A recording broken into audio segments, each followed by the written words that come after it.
చక్కగా షష్ఠి పూర్తి మహోత్సవం అయోధ్యలో జరుపుకున్నామండి అని చెప్తే ఎంత గొప్పగా ఎంత ఉంటుంది. గొప్పగా ఉంటుంది. ఎందుకు అయోధ్యలో అంటే ఇందుకే అయోధ్యలో ఉమ్, కుటుంబ వ్యవస్థకి ప్రమాణం అయోధ్య. ఉమ్, ఏం చేశారు, తండ్రి మాట విని అడవులకు వెళ్ళిపోయాడు. ఉమ్, సవితి తల్లిని దూషించలేదు. ఉమ్, సవితి తల్లి కొడుకైనటువంటి లక్ష్మణుడు వెంట వచ్చాడు. ఉమ్, ఎంతో అపురూపంగా పెరిగినటువంటి సీతాదేవి, నాకు నువ్వు లేని అయోధ్య నాకు గొప్పే ఉంది, ఇది ఎంత ఎందుకు రాజమహల్ అయినా అనుకుంది. నాకేముంది, ఇది ఇక్కడ నువ్వుంటే అయోధ్యకి అందం, నువ్వు లేని అయోధ్య నాకు అక్కర్లేదు.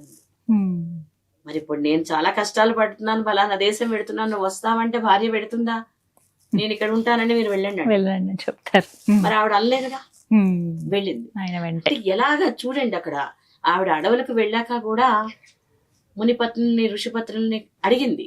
ఉమ్, నేను అయోధ్యకు వచ్చేటప్పుడు అత్తవారితో ఎలా ఉండాలి, మామగారితో ఎలా ఉండాలి, ప్రజలతో ఎలా ఉండాలి, మరుదులతో ఎలా ఉండాలి, సవితి అత్తగారులతో ఎలా ఉండాలి, ఇవన్నీ చెప్పి పంపించారు నా తల్లిదండ్రులు. ఉమ్, కానీ నేను అడవికి పెడతానన్నప్పుడు వాళ్ళకి తెలియదు, ఉమ్, నేను అక్కడ ఎలా ఉండాలి అని చెప్పేసి నాకు తెలియదని వాళ్ళు చెప్పలేదు.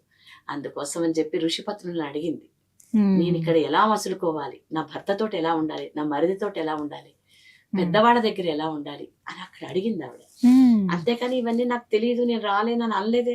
ఉమ్, ఆ వ్యవస్థ, ఆ ఓర్పు, ఆ స్త్రీకి ఎంత ఓర్పు ఉండాలి అనేది సీతా అమ్మవారి యొక్క ఉమ్. చరిత్ర మనకు ఉదాహరణ. మొట్టమొదటి అందుకోసం స్థానం అయోధ్యకు వెళ్ళాలి. అవన్నీ అక్కడ జరిగాయి. అదంతా కూడా రాములు వారు నడిచినటువంటి స్థలం, అవునమ్మా. మన సీతామ్మవారు నడిచినటువంటి స్థలం, ఉమ్, అయోధ్యను ఎప్పుడూ కాపాడుతూ లక్ష్మణుడు ఉన్నటువంటి స్థలం, ఉమ్, దశరథ మహారాజు రఘువంశం అందరూ కూడా పరిపాలించిన స్థలం.